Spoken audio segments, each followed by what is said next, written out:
and Kyle in the game at the same time. What goes into the dynamic of which one brings the ball up the court or initiates the offense? Either one, because either one of them can play the point. Obviously, Kyle can play the 4 and Bryce can't. But a lot of times we'll put Bryce sometimes in an off-guard spot with Zach. And a lot of times we have 4 guards in at that time. So we got multiple guys that can bring the ball up. And we're going to need that against an Oregon team that likes to pressure. Tried getting into us a little bit up in Eugene, so we're expecting a little bit of the same. So stuff we've been working on, but I think we've got a lot of good ball handling guards. But when both of them are in the same game and at the same time, we've got a lot of versatility on who can bring the ball up.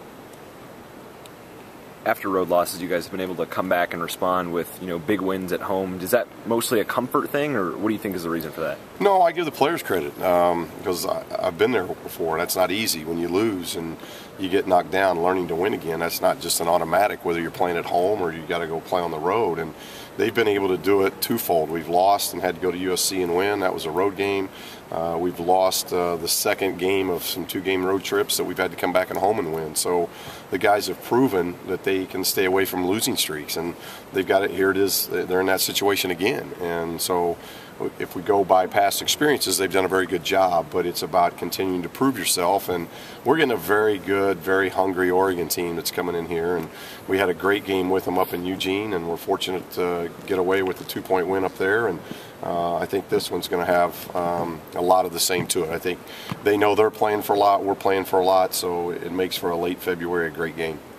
35% of your opponent's points come from the 3-point line. I think that's like 7th most in the nation. Why do you think that is? And how have you felt about your 3-point defense this year? I don't know. There's been a lot about our defense, and you bring up stats. I think we're one of only 4 or 5 teams that defensive and offensive efficiencies in the top 25. So, and I've hammered our defense a lot, but I think 4 out of the last 5 games, we weren't very good defensively at Stanford, but after watching the tape, they made a lot of shots. I guess I like our position regardless of what percentage of we're giving up, percentage of 3-point shots. I like overall defensively, other than Stanford, we've shown a lot of improvement. And to be one of only 4 or 5 teams in the country where you're ranked in the top 25, top 30 in efficiency, both offense and defense, this late in the year, that's pretty good. With your rotations at this point in the season, do you feel like they're kind of set with having Zach and Bryce come in at that 14-minute mark right around there? Does that feel like it's a set thing, or could you still think about adjusting it? Well, we adjust it, and we adjust it game to game depending on how those starters are flowing. We've had a couple games, trying to think, at Cal, we rolled with starters for about 8 minutes in the second half. So it matters about flow. We know our players pretty well. We know how many minutes they can go in a row before production and efficiency starts to drop, and we like the combinations that we like to play. So, there's a set to it, but it's also by flow and feel as well.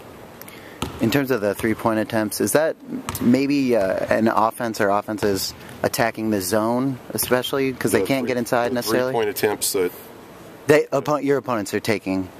Yeah, I don't know. We mix zone and man. We mix some presses, so it comes down to do we want teams? To be honest with you, I think we give up too many easy ones.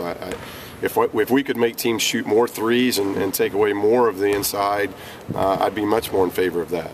Just because the percentages are going to go in our favor, because the 3-point shot. Free throws you make at a high clip, 70 or better. Layups, you're probably 80 or better. 3-point shots, most teams are 40 or less. So, if I had my ways, I'd just assume teams shoot 30, 35 threes against us. I think it helps our rebounding. It helps our ability to get out and run. But whether we've been in man and zone, and really we've played probably, I don't know, over the last 6, 7, 8 games, we've probably been more 70-30 man. Whether that stays the course, we'll just have to wait and see. But I've liked how our rebounding has improved. We just didn't quite do the things that I would have liked to have seen at Stanford, but I think they got very, very hot, and we just didn't handle that flow very well. But I don't think it was something where we saw our defense take 2 or 3 steps back. I think they had a lot to do with it, and we had some breakdowns as well. With Tony Parker's quality minutes the other night, I mean, how key is that for going forward to develop that interior presence? Well, it's been real good because obviously Dave and Travis give us pick and pop guys that can run the floor, extend defenses. They're almost like big stretch fours. The one really legit center post presence that we have is Tony, and I think the last 4 games he's just been terrific, and he's putting in the time. He's putting the time in the weight room. He's putting the time in the film room.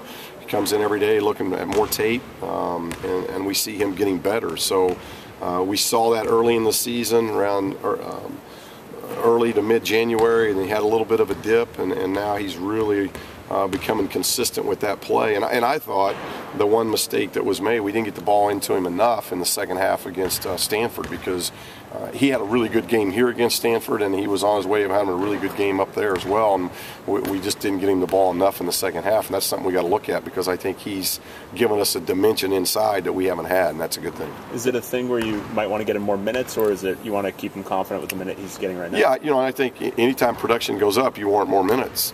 With that said, Dave and Trav's minutes have been going up well too because of their production. Trav is producing in the last 4 or 5 games better than he's produced all season long. So there's only an X number amount of minutes. We like playing Kyle at that forward spot as well.